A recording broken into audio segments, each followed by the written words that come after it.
This is Percy Jackson and the Olympians, the book 3, which is the Titan's Curse. We're reading chapter 15. I wrestle Santa's evil twin. Tell me when it's over, Thalia said. Her eyes were shut tight. The statue was holding on to us, so we couldn't fall. But still, Thalia clutched his arm like it was the most important thing in the world. Everything's fine, I promised. Are we very high? I looked down. Below us, a range of snowy mountains zipped by. I stretched out my foot and kicked snow off one of the peaks. Nah, I said, not that high. We are in the Sierras, Zoe yelled. She and Grover were hanging from the arms of the other statue. I've hunted here before. At this speed, we should be in San Francisco in a few hours. Hey, Frisco, our angel said. Yo, Chuck, we could visit those guys at the mechanics monument again. You know how they know how to party. Oh, man, the other angel said. I'm so there. You guys have visited San Francisco, I asked. We automatons got to have some fun once in a while, right? Our statue said. Those mechanics took us over to the young museum and introduced us to those marble lady statues. See, and Hank, the other statue Chuck cut in. They're kids, man. Oh, right. If bronze statues could blush, I swear Hank did. But back to flying. We sped up, so I could tell the angels were excited. The mountains fell away into hills, and then we were zipping along over farmland and towns and highways. Grover played his pipes to pass the time. Zoe got bored and started shooting arrows at random billboards as we flew by. Every time she saw a Target department store, and we passed dozens of them, she would peg the store's sign with a few bullseyes at 100 miles an hour. Thalia kept her eyes closed the whole way. She muttered to herself a lot, like she was praying. You did good back there, I told her. Zeus listened. It was hard to tell what she was thinking with her eyes closed. Maybe, she said. How did you get away from the skeletons in the generator room anyway? You said they cornered you. I told her about the weird mortal girl, Rachel Elizabeth Dare, who seemed to be able to see right through the mist. I thought Thalia was going to call me crazy, but she just nodded. Some mortals are like that, she said. Nobody knows why. Suddenly, I flashed on something I never considered. My mom was like that. She had seen the Minotaur on Half Blood Hill and known exactly what it was. She hadn't been surprised at all last year when I told her my friend Tyson was really a Cyclops. Maybe she'd known all along. No wonder she'd been so scared for me as I was growing up. She saw through the mist even better than I did. Well, the girl was annoying, I said, but I'm glad I didn't vaporize her. That would have been bad. Thalia nodded. Must be nice to be a regular mortal. She said that as if she'd given it a lot of thought. Where you guys want to land? Hank asked, waking me up from a nap. I looked down and said, whoa! I'd seen San Francisco in pictures before, but never in real life. It was probably the most beautiful city I'd ever seen, kind of like a smaller, cleaner Manhattan, if Manhattan had been surrounded by green hills and fog. There was a huge bay and ships, islands and sailboats, and the Golden Gate Bridge sticking up out of the fog. I felt like I should take a picture or something. Greetings from Frisco. Haven't died yet. Wish you were here. There, Zoe suggested, by the Embarcado building. Good thinking, Chuck said. Me and Hank can blend in with the pigeons. And we all looked at him. Kidding, he said. Sheesh, can't the statues have a sense of humor? As it turned out, there wasn't much need to blend in. It was nearly morning and not many people were around. We freaked out a homeless guy on the ferry dock when we landed. He screamed when he saw Hank and Chuck and ran off yelling something about metal angels from Mars. We said our goodbyes to the angels who flew off to party with their statue friends. That's when I realized I had no idea what we were going to do next. We made it to the West Coast. Artemis was here somewhere. Annabeth, too, I hoped. But I had no idea how to find them. And tomorrow was the winter solstice. Nor did I have any clue what monster Artemis had been hunting. It was supposed to find us on the quest. I was supposed to show it was supposed to show the trail, but it never had.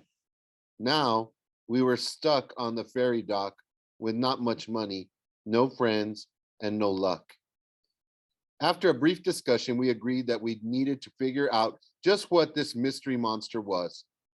But how? I asked. Nearest, Grover said. I looked at him. What?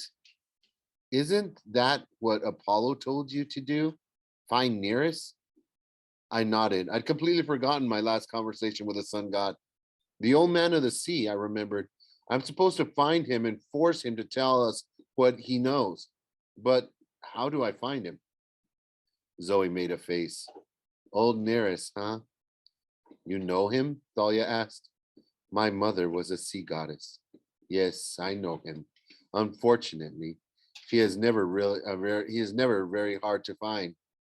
Just follow the smell. What do you mean? I asked. Come, she said without enthusiasm. I will show thee. I knew I was in trouble when we stopped at the Goodwill drop box. 5 minutes later, Zoe had me outfitted in a ragged flannel shirt, jeans, and 3 sizes too big, bright red sneakers, and a floppy rainbow hat. Oh, yeah, Grover said, trying not to burst out laughing. You look completely inconspicuous now. Zoe nodded with satisfaction. A typical male vagrant. Thanks a lot, I grumbled. Why am I doing this again? I told thee to blend in. She led the way back down to the waterfront. After a long time spent searching the docks, Zoe finally stopped in her tracks. She pointed down a pier where a bunch of homeless guys were huddled together in blankets, waiting for the soup kitchen to open for lunch. He will be down there somewhere, Zoe said. He never travels very far from the water. He likes to sun himself during the day. How do you know which one is him? Sneak up, she said. Act homeless. You will know him. He will smell different. Great. I didn't want to ask for particulars. And once I find him, grab him, she said, and hold on. He will try to get rid of thee. Whatever he does, do not let go. Force him to tell thee about the monster. We've got your back, Thalia said. She picked something off the back of my shirt, a big clump of fuzz that had come from who knows where. Ew. On second thought, I don't want your back, but we'll be rooting for you. Grover gave me a big thumbs up. I grumbled how nice it was to have super powerful friends when I headed toward the dock. I pulled my hat down and stumbled like I was about to pass out, which wasn't hard considering how tired I was. I passed our homeless friend from the Embarcado, who was still trying to warn the other guys about metal angels from Mars. He didn't smell good, but he didn't smell different. I kept walking. A couple of grimy dudes with plastic grocery bags for hats checked me out as I came close. Beat it, kid, one of them muttered. I moved away. They smelled pretty bad, but just regular old bad. Nothing unusual. There was a lady with a bunch of plastic flamingos sticking out of a shopping cart. She glared at me like I was going to steal her birds. At the end of the pier, a guy who looked about 1,000,000 years old was passed out in a patch of sunlight.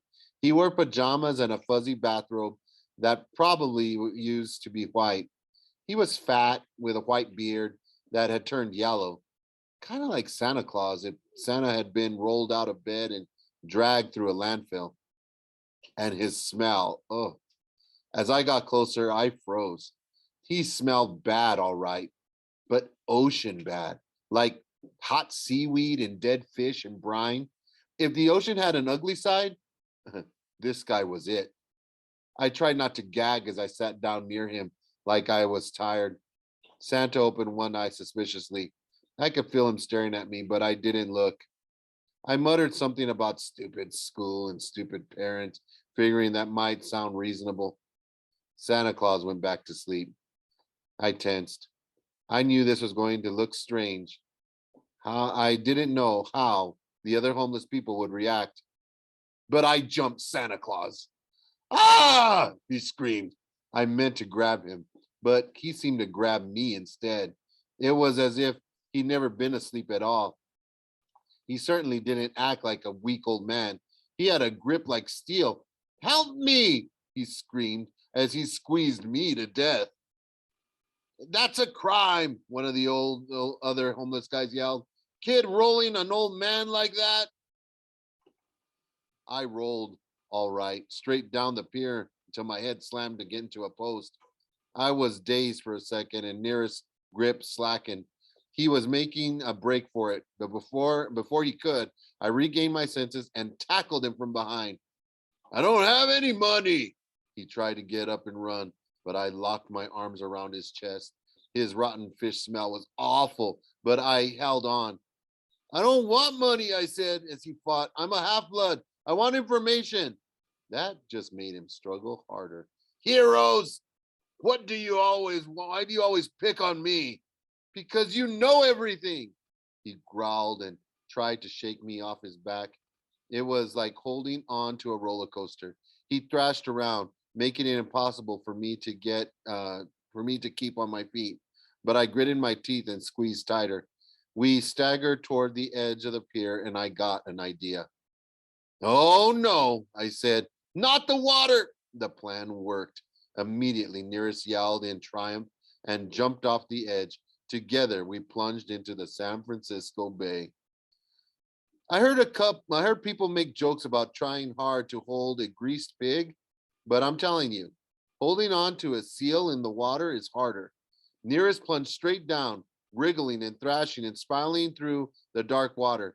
If I hadn't been Poseidon's son, there's no way I could have stayed with him. Nearest spun and expanded, turning into a killer whale, but I grabbed his dorsal fin as he burst out of the water. A whole bunch of tourists went, whoa! I managed to wave at the crowd. Yeah, we do this every day here in San Francisco. Nearest plunged into the water and turned into a slimy eel. I and started to tie and I started to tie him into a knot until he realized what was going on and changed back to human form. Why won't you drown? He wailed, pummeling me with his fist. I'm Poseidon's son, I said. Curse that upstart. I was here first. Finally, he collapsed on the edge of the boat dock. Above us was one of those tourist piers lined with shops, like a mall on water. Nearest was heaving and gasping. I was feeling great. I could have gone all day, but I didn't tell him that. I wanted him to feel like he had put up a good fight. My friends ran down the steps from the pier. You got him, Zoe yelled. You don't have to sound so amazed, I said. Nearest moaned. Oh, wonderful. An audience for my humiliation. The normal deal, I suppose. You'll let me go if I answer your question? I've got more than one question, I said. Only one question per capture. That's the rule. I looked at my friends. This wasn't good. I needed to find Artemis. I needed to figure out what the doomsday creature was. I also needed to know if Annabeth was still alive and how to rescue her. How could I ask all that in one question? A voice inside me was screaming, ask about Annabeth. That's what I cared about the most. But then I imagined what Annabeth might say. She would never forgive me if I saved her and didn't save Olympus. Zoe would want me to ask about Artemis, but Chiron had told us the monster was even more important. I sighed. All right, Nereus, tell me where to find this terrible monster that could bring the end to the gods, the one Artemis was hunting. The old man of the sea smiled, showing off his mossy green teeth. That's too easy, he said evilly. He's right there. Nereus pointed to the water at my feet. Where? I said. The deal is complete, Nereus gloated. With a he turned into a goldfish and did a backflip into the sea. You tricked me, I yelled. Wait, Dahlia's eyes widened. What is that? Moo! I looked down, and there was my friend, the cow serpent, swimming next to the dock. She nudged my shoe and gave me the sad brown eyes. Ah, Bessie, I said. Not now. Moo! Grover gasped. He says his name isn't Bessie. You can understand her, huh? Him. Grover nodded. It's a very old form of animal speech, but he says his name is Ophiotaurus. Ophi, what? It means serpent bull in Greek, uh, Thalia said. But what's it doing here? Murr. He says Percy is his protector, Grover announced, and he's running from the bad people. He says they are close. I was wondering how to get all that, how he got all that out of a single moo. Wait, Zoe said, looking at me. You know this cow? I was feeling impatient, but I told them the story. Dahlia shook her head in disbelief. And you just forgot to mention this before? Well, yeah, it seems silly now that she said it, but things had been happening so fast. Bessie, the Ophiotaurus, seemed like a minor detail. I'm a fool, Zoe said suddenly. I know this story. What story? From the war with the Titans, she said. My father told me this tale thousands of years ago. This is the beast we are looking for. Bessie, I looked down at the bull serpent, but he's too cute. He couldn't destroy the world. That is how we were wrong, Zoe said. We have been anticipating a huge, dangerous monster, but the Ophiotaurus does not bring down the gods that way. He must be sacrificed. Mm, Bessie lowered. I don't think he likes the S word, Grover said. I patted Bessie on the head, trying to calm him down. He let me scratch his ear, but he was trembling. How could anyone hurt him? I said, he's harmless.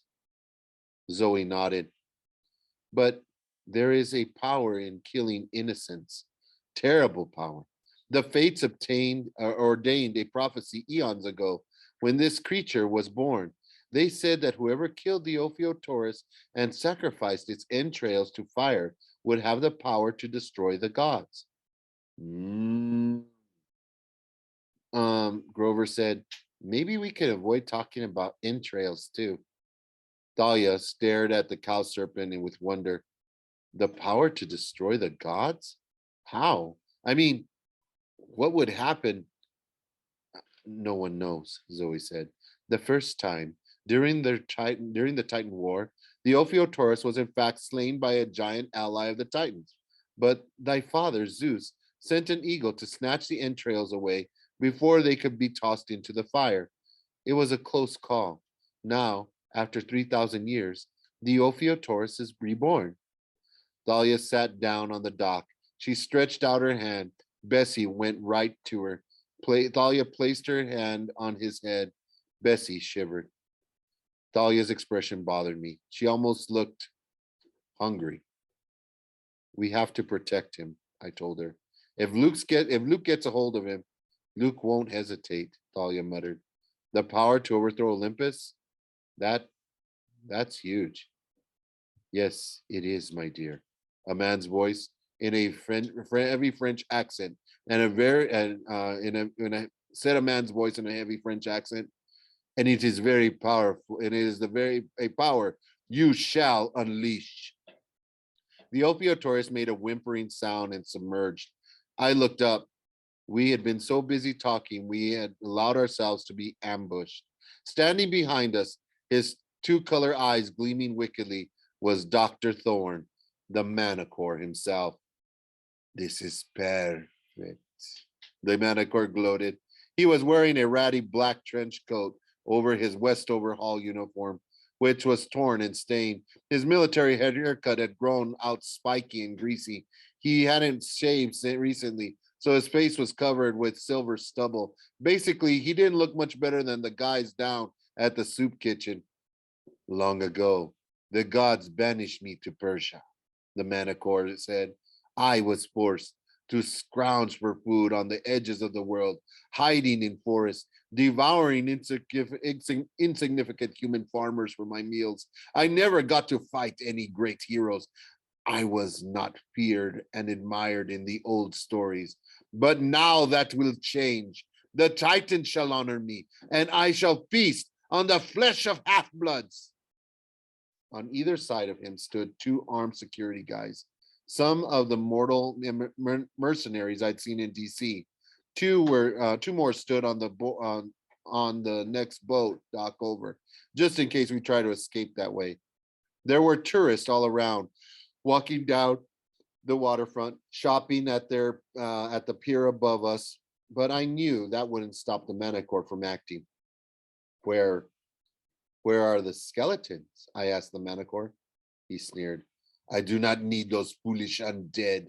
The general thinks I am worthless. He will change his mind when I defeat you myself. I needed time to think. I had to say, Bessie, I could dive into the sea, but how could I? But how could I make a quick getaway with a 500-pound cow serpent? And what about my friends? We beat you once before, I said. Ha! You could barely fight me with a goddess on your side. And alas, that goddess is preoccupied at the moment. There will be no help for you now. Zoe notched an arrow and aimed it straight at the Manticore's head. The guards on either side of us raised their guns. Wait, I said. Zoe, don't. The Manticore smiled.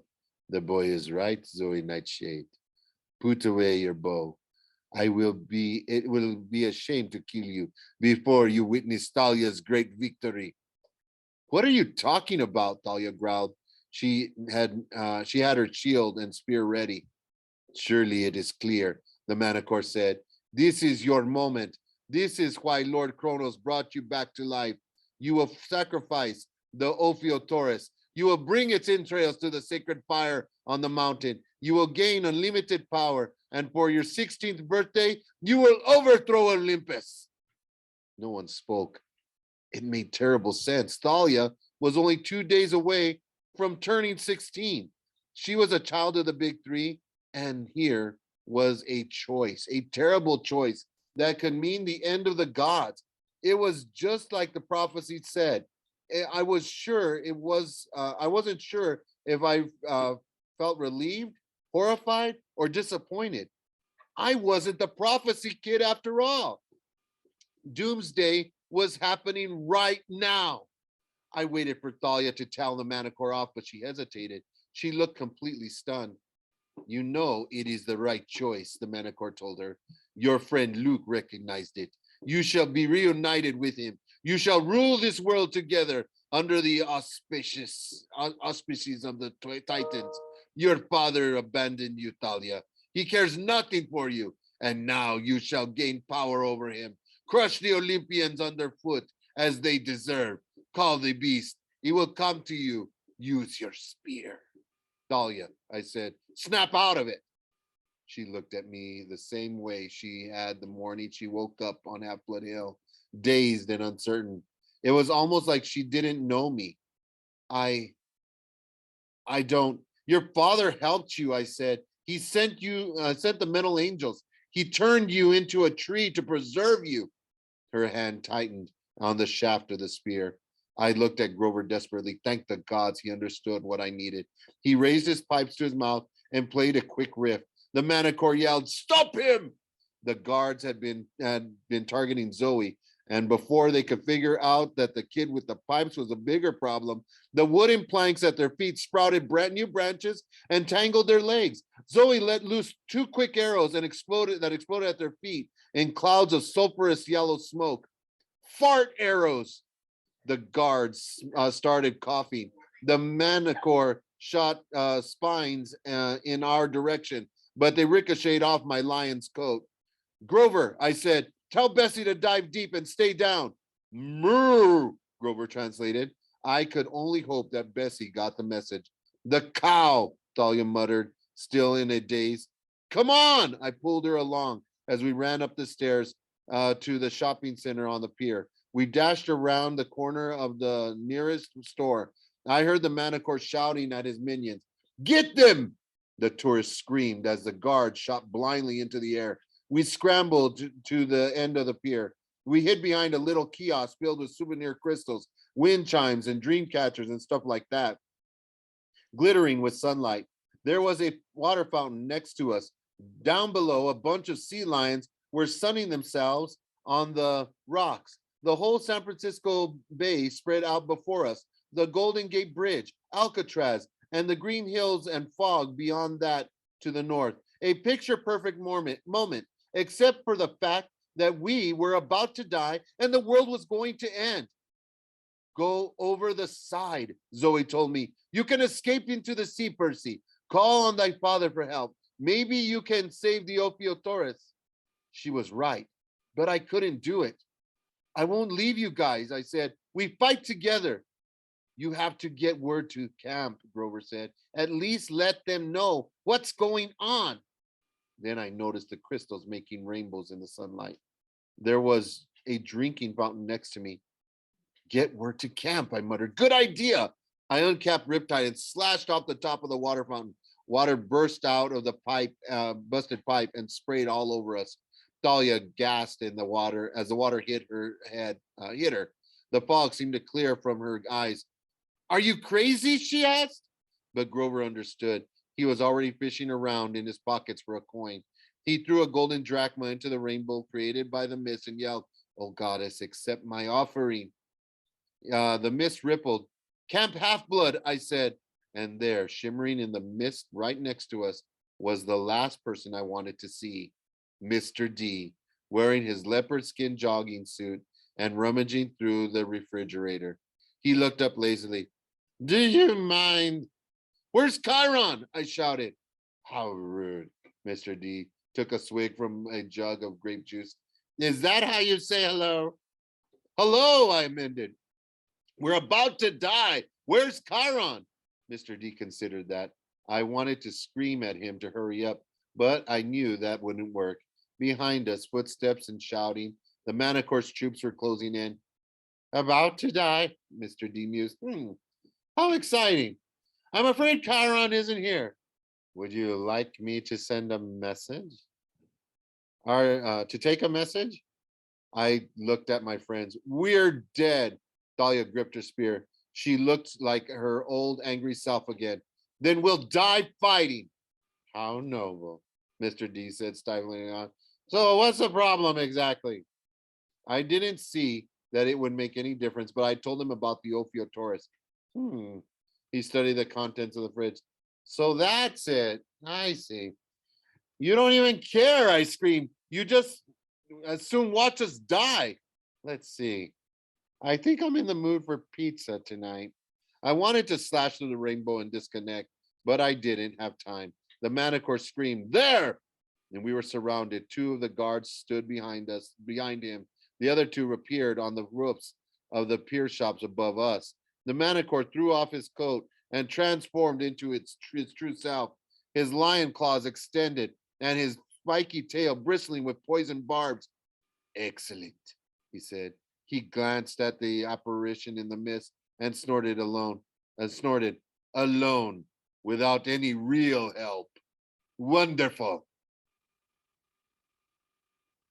You could ask for help, Mr. D murmured to me, as if this were an amusing thought. You could say, please. When wild boars fly, I thought, There's no way I was going to die begging to slob like Mr. D. So I just so he could laugh at me as we all got gunned down. Zoe readied her bows. Grover lifted his pipes. Thalia raised her shield, and I noticed a tear running down her cheek. Suddenly, it occurred to me. This had happened to her before. She had been cornered on Half Blood Hill. She'd willingly given her life for her friends, but this time she couldn't save us. How could I let that happen to her? Please, Mr. D, I muttered, help! Now, of course, nothing happened. The Manicore grinned. Spare the daughter of Zeus. She will join us soon enough. Kill the others. The men raised their guns, and something strange happened. You know how you feel when all the blood rushes to your head? Like if you hang upside down and turn right side up too quickly? There was a rush like that all around me, and a sound like a huge sigh.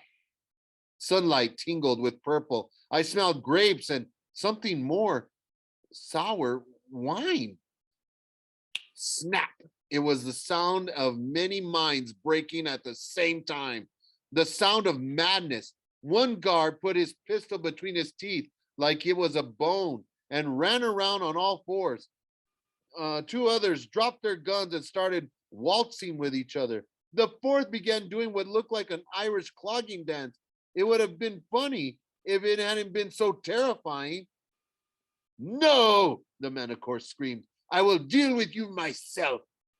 His tail bristled, but the planks under his paws erupted into grapevines, which immediately began wrapping around the monster's body, sprouting new leaves and clusters of green baby grapes that ripened in seconds as the Manicore shrieked until he was engulfed in a huge mass of vines, leaves, and full clusters of purple grapes.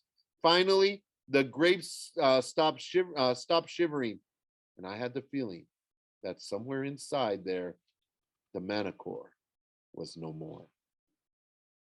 Well, said Dionysus, still closing his refrigerator. That was fun.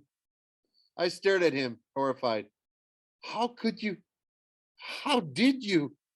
Such gratitude, he murmured. The mortals will come out of it. Too much explaining to do if I had made their condition permanent. I hate writing reports to father. He stared resentfully at Thalia. I hope you learned your lesson, girl. It isn't easy to resist power, is it? Thalia blushed as if she were ashamed. Mr. D, Grover said in amazement, you saved us. Don't make me regret it, Satyr. Now, get going.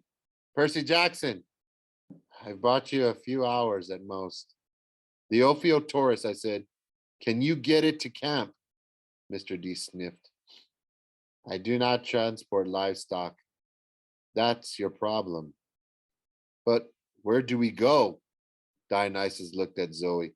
Oh, I think the huntress knows. You must enter at sunset today, or all is lost. Now, goodbye. My pizza is waiting. Mr. D, I said. He raised his eyebrows. You called me by my right name, I said. You called me Percy Jackson. I most certainly did not, Peter Johnson. Now off with you. And he waved his hand, and his image disappeared in the mist. All around us, the Manicore's minions were still acting completely nuts. One of them had found our friend, the homeless guy, and they were having a serious conversation about metal angels from Mars. Several other guards were harassing the tourists, making animal noises and trying to steal their shoes. I looked at Zoe. What did he mean? You know where to go. Her face was the color of the fog. She pointed across the bay, past the Golden Gate. In the distance, a single mountain rose up above the cloud layer. The garden of my sisters, she said. I must go home.